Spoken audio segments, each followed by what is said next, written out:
Hello, ladies and gents. Today I have something very special for you, namely a replay about the rolling bunker itself, the, at least on paper, indestructible fortress, the legendary T95 tank destroyer. Plenty of armor and a huge caliber gun. What more could you ask for? Well, a bigger engine for one, but let's not run ahead of ourselves. Today's replay is courtesy of Stargave. And I think this replay is rather special for several reasons actually. First of all, you will actually see a decent T95 game, and that's already rare. But that's not all. The chat is also simply hilarious as well, as both our own teammates and our enemies will make sure that we don't get bored in the slower moments either. Don't believe me? Check this one out. Alright, so here we are in our T95 and have a look at this magnificent beast. It's basically a giant armored beetle, truly a unique sight. But let's get back to the game. We are actually on the defending team on Derpenberg in assault mode. And unless I'm mistaken, there will be actually no drownings in this match, which is already unique in itself. Other than this, the match seems to be fairly balanced. There are a couple of tier 9s on either side, so we are definitely amongst the most powerful machines in this match. Although the enemy have a slight advantage on heavy tanks, that's not something that we are really worried about. Now as for the positioning, well, basically, in the first couple of seconds we managed to give up completely this side of the map, everybody zerging towards the other side, which unfortunately gives the enemy free rein on a huge part of the map. Basically we are pulling them onto us here. And, well, we are in a T95 and that means our possibilities are now severely limited. If you think about it, where would you go? Basically, the only reasonable choice here is to stay here, next to the cap circle, and guard this side of the map. Anybody who tries to move over, either through the beach or through the shallow crossing next to it, will have a very nasty 155mm gun pointing in its face. It's not a useless position, but really it's mostly the only thing we can do. We are just too slow to go up, back to the ridgeline, and we have to protect our flanks. A T95 in the open is a very dead T95. Otherwise, a lot of the guys are, it seems, positioning themselves between the houses next to the waterfront, which is not the best of positions really. It's very easy to get into a crossfire there.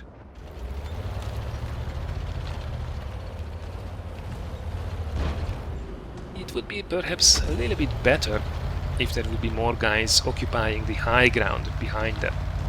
But hey, what can you do? In the meantime, unfortunately, Erika in the Jagdpanther 2 AFK player has been taken out. Although all the guys on the team were really anxious to save the girl. But hey, if you are AFK in an assault mode and you give up half of the map, then that's probably game over for you. So not a particularly great start of the game, and we are already down 3 tanks. Oh well, I guess it will be again one of those games in the T95. Still, this is assault, so if we can just hang on to our cap and manage to not die, we still might be able to win this. Now we have some backup. The Object 704 and the T32 are here as well. Which means that... oh, and there is a really good side shot. Oh, yes! That's what I'm talking about. The Top Gun on the T95 is absolutely crazy. It certainly does not take any prisoners. There is even a Conqueror moving in the open. And there was a Jagdtiger 88 spotted on the opposite ridge as well. If we can just loop a shell over the houses, that would be great.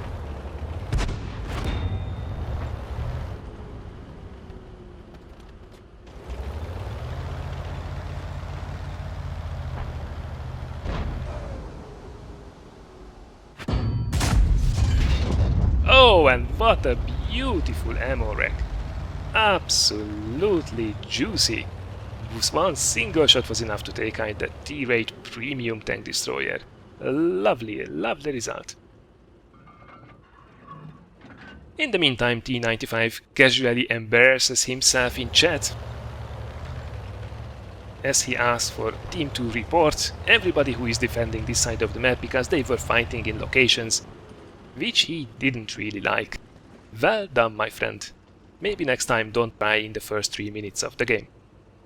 Anywho, armor of the T95 did hold up quite nicely so far, although it hasn't been thoroughly tested. This will definitely change in the near future. Oh, but what's this? IS-3 in the open. Oh yes, please, we want some of that. And a lovely side shot there. Bit of a roll, 707 damage only. But nothing we should be feeling bad about, there is still plenty of opportunities left for us. So, the armor of the T95 is a unique beast, but in this matchup it should be really strong. At least frontally, 305mm is nothing to be laughed at.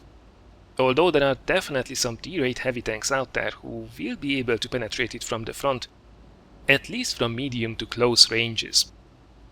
The lower plate is an opportunity, although the best is probably to aim for the cupolas, because the top of the machine is really lightly armored actually compared to the other parts, and the cupolas themselves are rather large as well, so if you go for that, Tiger 2 for example with the Top Gun, you'll be easily penetrating that even with regular AP ammunition.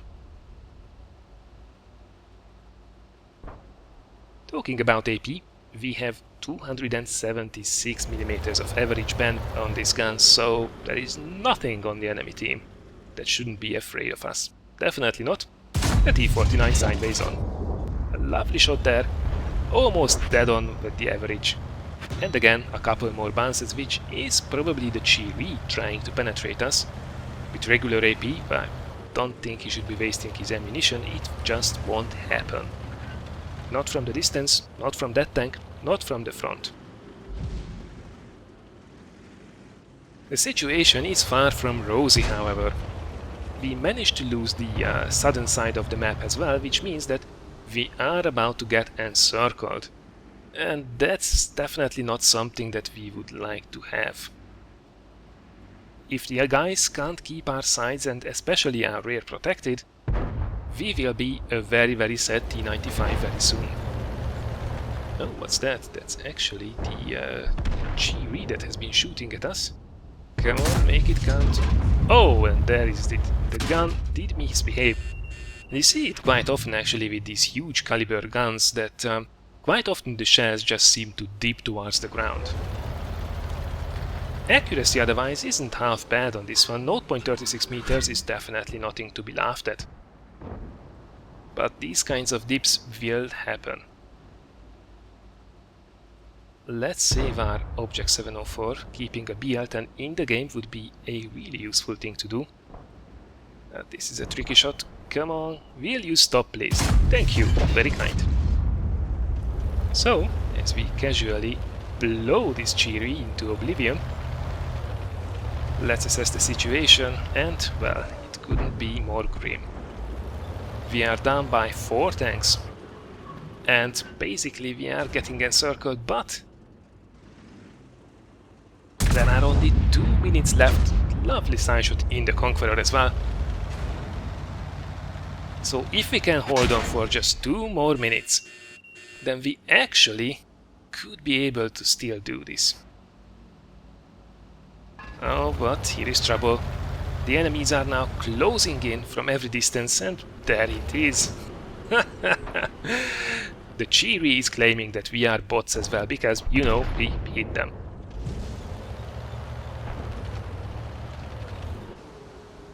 And, oh, here comes the Oni. He crashed the ridge, but you really don't want to stay still in the open facing down a T95 bearing the Top Gun.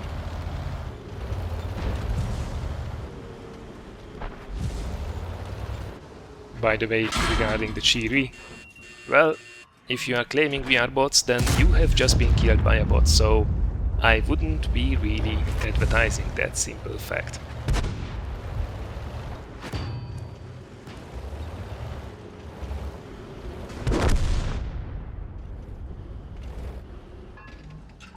Oh, 1 minute to go. Come on, there is the Oni, and whoa. And what was that? So basically, the T-54 lightweight managed to sneak up behind us, but an enemy T-44 killed him as he was sticking his gun in its ass. We take out the IS, oh, but the enemy has encircled us. And with only 40 seconds to go, we are finally toast. Just not enough, is it? So damn close, and yet so far away. This was unfortunately a loss with a mere 40 seconds to go, and honestly, I think it's doubtful if there was any more that we could have done in this situation. That's just the T95 for you right there. If your team sucks out, you really have to have a very unique set of circumstances to be able to turn the tide by yourself. Still, I think there are a lot of people who would be really happy with a result like this on any match. Ace Tanker, Lucky, Cool-Headed, High Caliber and Tank Sniper. That's right, nothing like a 155 caliber sniper medal. Looking at the team results, just wow! 7,500 damage, 4 kills and more experience on a loss than anyone on the winning team. Not something that you see every day, that's for sure. Now all this carnage was achieved with a mere 11 shots fired, 10 out of which hit the target and all of those penetrated as well. The Top Gun on the T95 is just simply unforgiving when it feels like behaving, and today it most certainly did. Now at the same time the legendary armor plating did hold up quite nicely as well, bouncing 18 out of the 25 hits received and blocking over 4,000 potential damage. Sometimes it's just not enough, is it? And finally, another really good indicator that this was a huge result, on a loss, with a standard account, at tier 9, we actually did manage to make about 24,000 credits profit. Simply crazy. Alright, this was then our adventure in the rolling bunker, that's the T95. Many thanks to Stargate who sent this in, and I hope you will have a lot more results of this caliber, only this time on wins. I hope you all had just as much fun watching it as I did, and if so, thanks a lot for considering giving this a like or sharing it.